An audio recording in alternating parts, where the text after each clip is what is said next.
আমার যেটা বলার, খুব অত্যাচার হচ্ছে।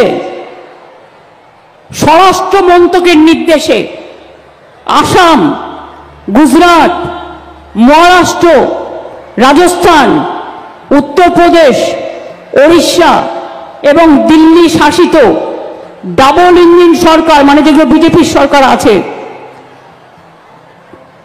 এখানে বাংলার যারা মানুষ আছেন,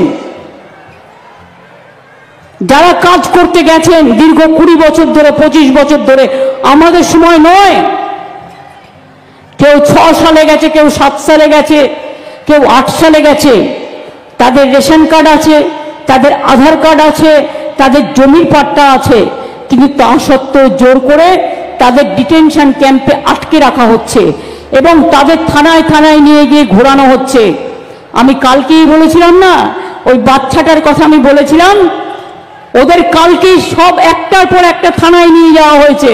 আমি কাল মিটিংয়ে দাঁড়িয়ে বলেছিলাম, রেকর্ড চেক করুন, এবং ওদের থ্রেট করা হবে, হয়েছে সেটাই।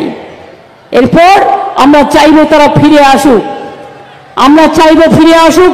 বাদ বাকিটা কে মিথ্যে বলছে আর কে সত্য বলছে সে তো সত্যি কথাই প্রমাণিত হয়ে যাবে। গুরগাঁওতে, হরিয়ানায় 10টা ডিটেনশন ক্যাম্প করেছে। আসামে লক্ষ লক্ষ মানুষকে ডিটেনশন ক্যাম্পে রেখে দিয়েছে। আপনাদের মনে আছে যখন এনআরসি হয়েছিল, 17 লক্ষর মতো ভোটার লিস্ট থেকে নাম বাদ দিয়ে দিয়েছিল, তাদের ডিটেনশন ক্যাম্পে রেখেছিল, তাড়িয়ে দিয়েছিল। তার মধ্যে 7 লক্ষ হিন্দুও ছিল, মুসলমানও ছিল, শিখও ছিল, খ্রিস্টানও ছিল, নেপালিও ছিল। মনে রাখবেন, ভুলে যাবেন না। আজকে প্রত্যেকে ভোটার লিস্টের নাম তুলবেন নতুন করে। নতুন করে ভোটার লিস্ট তোলার নামে এনআরসি চালু করার ব্যবস্থা করা হচ্ছে। মনে রাখবেন, বাংলায় আমরা একজনও ভোটার লিস্টের নাম তুলতে যেন বাদ না রাখি, এটা জেনুইন ভোটারদের মাথায় রাখতে হবে। কেউ বাদ দিলে প্রতিবাদ করবেন, বিএলওকে বলবেন যে কেন বাদ গেল, জবাব দাও। আমি জেনুইন ভোটার, আমার ভোট বাদ গেলে আমি কিন্তু ছেড়ে কথা বলবো না।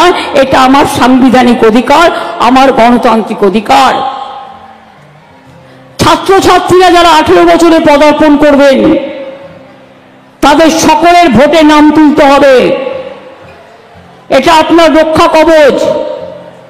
সংখ্যালঘু ভাই বোনেরা যারা বাইরে কাজ করেন, শুধু ঈদে আসলে হবে না, ভোটার লিস্টে নামটা তুলতে হবে ভালো করে, এবং এখানে এসে থাকার চেষ্টা করুন।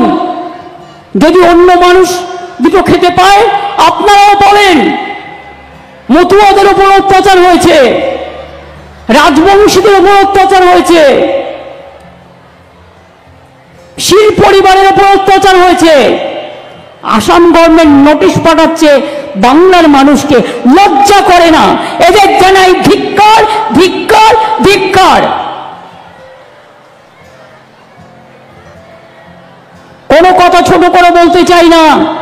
বাংলা বাঁচে কারোর দয়ায় নয়, বাংলা স্বাধীনতা আন্দোলনের জন্ম দিয়েছে, বাংলা নবজাগরণের জন্ম দিয়েছে, বাংলাদেশের জাতীয় সঙ্গীত দিয়েছে, বাংলাদেশের ন্যাশনাল সং দিয়েছে, বাংলাদেশের জয় হিন্দ স্লোগান দিয়েছে। আর বাংলা রবীন্দ্রনাথ ঠাকুর, বিদ্রোহী কবি নজরুল, একেবারে নেতাজি সুভাষচন্দ্র বোস থেকে, ঈশ্বরচন্দ্র বিদ্যাসাগর থেকে, রাজা রামমোহন রায় থেকে, ক্ষুদিরামের কথা মনে আছে? ফাঁসি মঞ্চে যাওয়ার আগে বলেছিলেন, একবার বিদায় দে মা, ঘুরে আসি, হাসি হাসি পড়ব ফাঁসি, দেখবে ভারতবাসী। তখন তোমরা কোথায় ছিলে? ইংরেজদের দালালি করছিলে? তখন তো তোমাদের দল জন্মগ্রহণও করেনি। কোথায় ছিলে? যারা দেশের জন্য দিয়েছে বলিদান, আর অত্যাচার করে, ভাষা সন্ত্রাস করে এটা দিচ্ছ তোমাদের প্রতিদান। মানব না, ভাষার উপর অত্যাচার মানব না। সব ভাষা ভালোবাসি, কিন্তু রবীন্দ্রনাথ ঠাকুরের ভাষার উপর অত্যাচার হলে শুনবো না, নজরুলের ভাষার উপর অত্যাচার হলে শুনবো না, বিদ্যাসাগরের ভাষার উপর অত্যাচার হলে শুনবো না, নেতাজির ভাষার উপর অত্যাচার হলে শুনবো না, মাতঙ্গিনীর ভাষার উপর অত্যাচার হলে শুনবো না, মানবো না। আমার বাউল ভাইরা আছেন কেন? মনে রাখবেন, বাংলা বাউলদের বাংলা, হরিকীর্তনের বাংলা, চৈতন্য মহাপ্রভুর বাংলা, ধামসা মাদলের বাংলা, ছৌ নাচের বাংলা, রাঙামাটির বাংলা। কি নেই? বাংলায় সব আছে, বাংলায় সব আছে। সেই বাংলাকে নিয়ে যদি কেউ মনে করেন বাংলাটাকে তুচ্ছ করবেন, তাচ্ছিল্য করবেন, তাহলে জেনে রাখুন আমরা জীবন দিতে রাজি আছি, কিন্তু ভাষার ওপর অপমান, আমাদের মনীষীদের ওপর অপমান, আমাদের বাংলার মাটির ওপর অপমান আমরা সহ্য করব না, সইব না, সইব না, সইব না। বিজেপি, তোমার কথায় উত্তর দিলাম, তুমি কি সইবে না? তোমাকে বাংলার মানুষ সইবে না, তোমার অত্যাচার সইব না। বেটি বাঁচাও, বেটি পড়াও, বেটি জ্বালাও।